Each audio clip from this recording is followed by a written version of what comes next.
really three types of trusts that we deal with. We deal with revocable inter vivos trust. Inter vivos is just a fancy Latin word, by the way, that says means alive, or while I'm alive or living. We have revocable inter vivos trust. We have irrevocable inter vivos trust. So that's a trust that's created again during the grantor's lifetime, but it can't be changed. It is an irrevocable trust. And so we have both types of trust. The default, by the way, is going to be revocable. And most people, when they create trust, intentionally want to make them revocable because they want the freedom to change their mind later on. But there are some very good reasons to do irrevocable trust that we'll talk about this afternoon as well. And the final type of trust we have is a testamentary trust. Testamentary trust, as the name implies, is part of someone's last will and testament. It's a trust that takes effect at death. And so it's not a lifetime, not a trust that's in effect during lifetime. The trust is only a valid trust at the death of the individual. We won't talk any this afternoon about testamentary trust, but we will talk a good bit about revocable and irrevocable trust, as living trusts. So if you're not familiar with trusts, I like to analogize for my clients and for advisors. A trust is kind of like a box. You get to create it. It's literally a contract or a special type of contract. But you get to create the terms of this trust, this entity, this box. And you can then move assets into it. You change ownership of assets to be owned instead of by you or by someone of flesh and blood to being owned by this entity. Just like corporations can own things, just like LLCs can own things, trusts can own things. And so it's just another type of legal entity, but it's going to hold assets that we move into the trust. Frequently, we'll do revocable trusts with husbands and wives. Usually, there's a married situation, we'll do a joint revocable living trust. And so we got a husband and wife that currently owns title together. They're jointly own property together. A living trust is simply another way of owning title to property. So I have some clients that kind of get worked up over trust and think that's too complicated. But it's really, you can own property as joint tenants' rights to survivorship. You can own it as tenants in common. You can own it as tenancy by the entirety. You can own it individually. Or you could own it as trustee of a trust. It's just another way of holding title to property. And once they kind of understand that, they feel comfortable with it. But once you've got the trust created, you're going to transfer assets into the trust so that the trust owns the assets. The goal is for you generally not to own any assets at death. The trust owns everything. And by doing that, then we don't have to go through the process of legally changing title from a deceased person to a living person. If you died not owning anything, there's no reason to probate your estate. Every trust has three positions or three roles. Every trust has a trustor, or sometimes you hear it called a trust maker, or sometimes you hear it called a grantor. I use the word grantor frequently. It's all the same thing. So those words are interchangeable with each other. That's the person that creates the trust. And so if it is a revocable trust, that's also the person that has reserved the right to revoke, to restate, to amend the trust as well. If it's an irrevocable trust, then they haven't reserved those rights by definition. The trustee is the manager of the trust. So that's who will manage the investments. That's who will decide on distributions out of the trust. That is who will decide, can the trust make this loan? Is this an appropriate investment? Do we have to sell this property for the benefit of certain beneficiaries? That's the role and the job of the trustee. Now, last year, in 2014, in July 1st of 2014, Mississippi adopted, or at least became effective, the Uniform Trust Code. And the Uniform Trust Code let us expand or separate, I should say, the definition of, or the role of the trustee. Generally speaking, you have a trustee, and the trustee has all of the fiduciary powers. But sometimes I don't want all the fiduciary powers held by this one person. I want this person over here, I want Uncle Billy to decide whether or not my son gets a distribution or not, because he knows what's going on in my son's life, and he's tight-fisted. He won't give money to my son unless it's a really good reason. But Uncle Billy doesn't know squat about investments. And so I want Trustmark Bank to be managing the investments. And we can do that now. We can have a directed trust in Mississippi. We can have a trust that splits the role of the investment trustee. So we name Trustmark as the investment trustee. Along with the distribution trustee. So we give distribution roles to a different trustee that's going to decide whether or not the distribution is made. We may have a third trustee out there that has the ministerial fiduciary roles. And so maybe we make Trustmark the ministerial one to make sure the tax returns are filed on time and the accounting is filed in the proper place, but I don't want them managing the investments.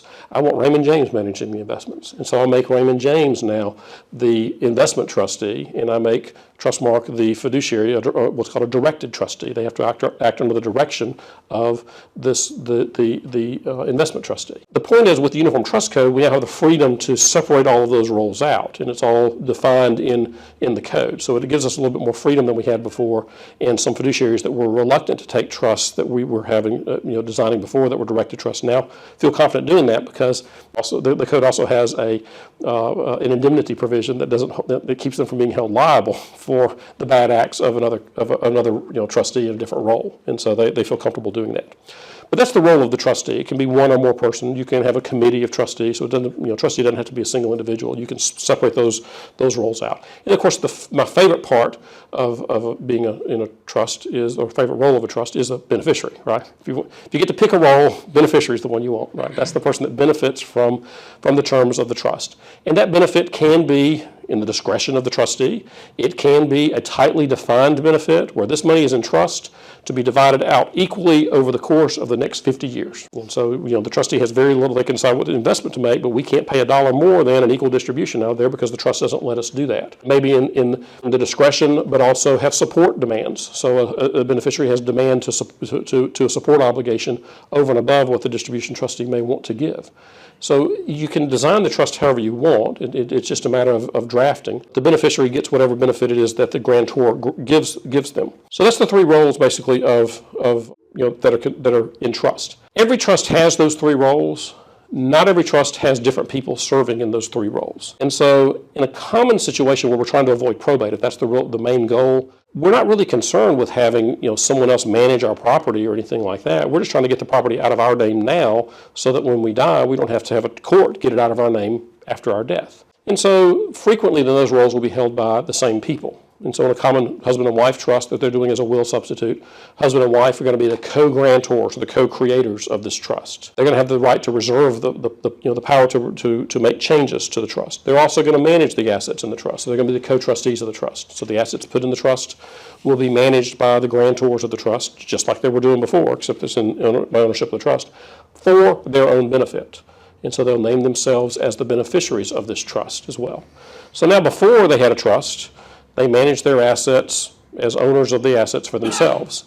Now that they've got a trust, we change ownership of the assets in the trust, and they, as trustees, manage the assets for themselves as beneficiaries, reserving the right to make any changes that they want to as grantors of the trust. Same power, same thing they were doing before, with the one exception of legal title of that asset no longer is in their name. It's no longer in a flesh and blood person's name. It is in the name of an entity, and that entity is not going to die when their pulse stops. That entity will still be around with a different trustee, with different beneficiaries, but nonetheless it's a legal entity that's going to continue to own things. And so we no longer have to go through the probate process to transfer these assets when this individual dies because they didn't own the assets. When Sam Walton died, we didn't suddenly say, oh my gosh, what are we going to do with all these stores and all this stock and all that? The corporation owned this stuff. One of the members of the corporation died, but the corporation continues rocking along after that death. The trust operates the same way. The trust is a separate legal entity that has its own ownership of things, and it just has now new people in management, and you control that through the trust. Assets inside the trust are not controlled by a will, and so a lot of people forget about that, and they may have a will that says this, but the trust says this. The trust is going to govern because the trust is what owns the asset, regardless of what they might have said later in their will. So clients need to remember that. But the primary goal that people have in creating these types of trusts is to avoid probate. They want to avoid that probate process. Why do we want to avoid probate? I thought probate was a good thing. We got to determine title, clear record of title. We got to settle creditor claims. Isn't that a good thing? Why do we want to avoid probate? Time. Okay, cost and time, and that is the two reasons. That's exactly right. Even my little short 6 months to 9 months that I'm telling you about is too much time for a lot of our clients. Why can't we just sell the house? What do you mean you have to go to court to get a court order to be able to sell this car? I got a buyer now for this. Why am I paying you money to go to get this? Why can't I just sell the car? And those are the type of questions that heirs have. And the difference between having assets owned by a trust at death versus having them owned by an individual at death is that time and that delay and that cost of that transfer process, and it gets very frustrating for heirs. The typical estate, person dies, a week or two later, get the family to come in. We get the right person appointed as executor of the estate. We'll draft a petition for that. We'll have them sign an oath. We'll go to court, get that permission, get that petition approved by the court, get letters issued by the clerk of court.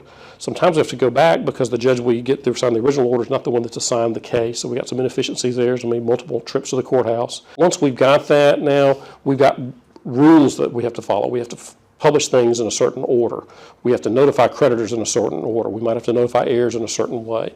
So we jump through these hoops in the right order, in the right manner, and then eventually we got know who the heirs are, know who the creditors are, know what the assets are. Then we got to file things back in the court to report that, and get permission from the court to distribute that in a certain way. We got to give notice to all the heirs that this is what we're going to do, and notice to all the creditors that have been paid yet that this is what we're going to do, so they can all approve it or they can all object.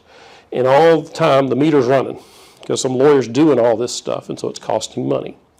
Versus, had a family in, not too long ago, mom with 4 children, 2 of them from different parents, and, two had one set of parents, 2 had another set of parents, but she was the mother of all of them.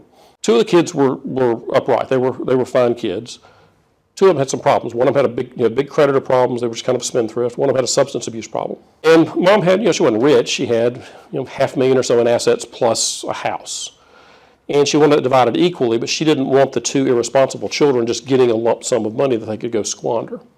And so we designed a trust for her where the assets were held in trust during her lifetime, and at her death it would divide 4 ways. But the 2 that had issues, we put theirs in a trust that the other 2 were going to be trustees of.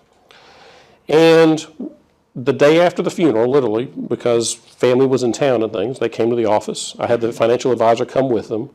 I explained to them, read the trust to them, explained to them how that was going to operate. At the end of the meeting, I gave the financial advisor, this is the styling of the 4 accounts you need to set up.